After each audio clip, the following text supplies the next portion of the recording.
کاجل سڵاو لێەوە لە بینرانی بەرنامی پەیامی ڕۆژی کەناڵی ئاسمانی پەیام دیارە من ئێستا کۆتام لە بەردەم پرسەی چیاناسەر کە لە سەرەتای مانگەدا بەکارەساتێکی دڵتەزێن لە ڕۆژهەڵاتی کوردستان لە کۆماری ئیسلامی ئێران خۆی و هاوسەرەکەی و دایکی تووشی ڕووداوێکی دڵتەزێن بوون و بەهۆی ئەوەی کە ڕێژی سوتاوێکی ئەم بەرز بوو گیانی لەدەستدا دیارە ئەم شەو تەرمەکەی گەشتەوە هەرێمی کوردستان و لە ئێستادا بە خاک سپێردراوە و پرسەکەی بەڕێوە دەچێت. من بۆ وەرگرتنی زانیاری زیاتر لەگەڵ بەڕێز کاک ڕێکەوت قسە دەکەم کە ئامۆزای خاتوچیایە. کاک ڕێکەوت ئەگەر تەشریفێنیتە ئێرەوە کارەکە سڵاو لێبێت سواز بۆم دەرفەتە سەرخۆشیتان ئاڕاستەکەین. ئەگەر پێم بڵێ تەرمەکە کەی گەشتەوە کێ بە خاکتان سپارد وە مەڕاستیمەکەی کێ بێت؟ سەرەتا بە خێراتنی کەناڵەکەتانەکەم بۆ ئەم پرسەیە. تەرمەکەی ئەم شەو سەعات 3 شەو گەیشتەوە با بڵێن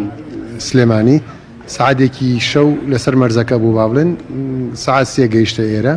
ئێتە سەعات 8 ئەم بەیانیەش بە خاکمان سپارد. تەعزیەکەشی لە نعمەت خانە لە دوای نیوەڕۆ بۆ ژنان و پیاوان با بڵێن لای مزگەوتی خوار مزگەوتی عەباس باراوی لەوەیە. کارەساتێکی قێزەونە ڕوویاوە بەڕاستی، یعنی هەمومانی تاساندووە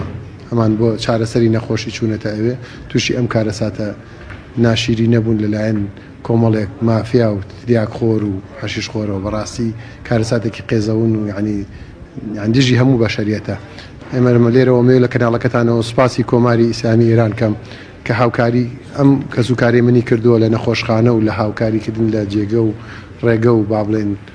کار ئاسانی بۆ هێنانەوەی تەرمەکەی و چارەسەری نەخۆشخانە و ئەمانەی بۆ کردوون. سوپاسیانەکەم. سوپاسی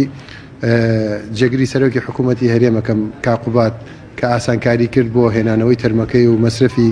ئەو ڕێگا و هێنانەکەی هێنایەوە کردە ئەسۆی خۆی. سوپاسی نوێنەری کۆمەڵی ئیسلامیەکەم کە لێو چۆ بەدەم ئەم خزمانەی منەوە و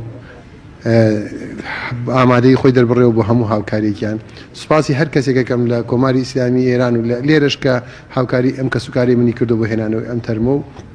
داواکارین لە حکوومەتی کۆماری ئیسلامی ئێرانیش ئەم تاوانبارانە بە زووترین کات بە یاسا تێگەی دادگایان بکات و بە تاوانی کوشتنی ئەم کەسانە تۆڵەی خۆیان لێ بکاتەوە و با بڵێن ڕێکەوت ئەگەر زانیاریتانە بێت لە ئێستادا باری تەندروستی کاکێ من هاوسەری چیاخان وەروادایکی چیاخان چۆنە؟ کاگێ من ئێستا سەرەتا با بڵێن باری تەندروستی بەرەو باشی ئەڕوا، بەڵام لە ڕووی دەرونیەوە کاگێ من با بڵێن لەگەڵ هاوسەرەکەی خۆشەویستێکی یعنی توانم بڵێم جیاوازیان بۆ لە خەڵکی کە هەموو هەڵب خەڵکی هەڵبجە و ئێمە ژۆک و کەسوکاری خۆمان کەی کچەکەین شایەتی ئەوەیە کە ئەم ژن و مێردە دوو هاوسەر و ژن و مێردی ئەوە یعنی ئینسیجام و خۆشەویستیان هەبوو لە بینە جیاواز بوو لە هەموو کەسێک. یعنی سەرەتای بە هۆشبوونەوەی هێمن هاواری کردوتی بمبەن بۆ لای چیان بۆ بانکەن. یعنی لە حەمدی خوا بە زیابی ئەو تەندروستیەش بەرەو باشی ئەڕوا. بەڵام عەزیمە خان کە دایکی چیاکە و چیای ئامۆزام باری دەرونی لە ڕووی نەفسیەوە تێک چووە، تێگەی شەوانە با بڵێن لە بەدەم خەوە ڕاچڵەکێت هاوارەکات ئالەم شەوانەیە با بڵێن لە ماڵێک لە ئێران با بڵێن لێ بکەماونەتەوە با بڵێن شەوت بەدەم خەوە ڕای کردۆتە دەرەوە گرتویانە. یعنی تووشی حاڵەتێکی نەفسی بۆ خی گەورە ڕەحم کای ئینشەڵڵا ئەویش باری دەرونی بێتەوە جێگەی خۆی. بەڕاستی کارەساتێکی قێزەون و ئەین دڵتەسێنە. لە ئێستادا ئەوان لە کوێن؟ ئێستا لە ڕزایەن ئەوان لە چاوەڕێی ئەوەکەن ڕێکارە یاساییەکان تەواو بێت و محکەمەی ئەوێ با بڵێن ڕێگەی نیاوە لەبەرەوەی ئەو تاوانبارانە بۆ وتەوەرگرتن لە عەزیم لەبەرەوەی ئەم شایەت حاڵی یەکەمە. یعنی ئەگەرم دایکەشان لەگەڵ نەبووە عاقڵی ئەم دایکە و زیرەکی ئەم دایکە نەبووە کە قاوەکەی نەخواردەوە بەسەڵ تێگەی ئەویش بکارەسات لەوەی هەر دەفنش بوونایە کەس نەیزانێ، بەڵام ئەم عاقڵ بۆ زانیوێتی کە ئەمە هینێگە تەنانە دەڵێ کچەکەشی ئاگادار کردوتی توێتی مەی خۆمانە بە ئیشارەت پێویتەوە، بەڵام توێتی کورە قاوەیە شتێکی طبیعیە و مانە خواردەتی. ئیتر خی گەورە ئەم ئافرەتەی بۆ کردم دایکەی بۆ کردن بە سەبەب کە ئەم تاوانە قێزەونە دەرکەوێ و ئێسش کە هێشتوانێتەوە ئەم شایەت حاڵی یەکەمە لەناو قەزەکەیە بووە تاوانیشی بەرامبەر کرا و کچەکەشی با بڵێن کوژرا و با بڵێن زاوەکەشی با بڵێن سووتێنراوە هەردووکیان. ئێوە وەکو کەسوکار و بنەماڵی چیاخان ئایا بەدەوڵەتتونشان چییە بێت بۆ ئەوەی کە ئەو تاوانبارانە ئەو مافیانە بە سزای یاسایی خۆیان بگەن تاوێتە کۆماری ئیسلامی ئێران کە سزای لە سێداردان هەیە؟ ئایا بەدەوڵەتچوونەکەن بۆی کە حەقی یاسایی خۆتان وەربگرنەوە؟ بە دڵنیاییەوە ئێمە هەر لەگەڵ با بڵێن دەرکەوتنی کارەساتەکە و زانیمان یەکسەر علااقاتی ئێرەمان ئاگادار کردوتەوە لێرەوە علااقاتی ئێرەش با بڵێن ئێرانی ئاگادار کردوتەوە لە کارەساتەکە و دڵنیا بە دوواداچوونەکەین و یعنی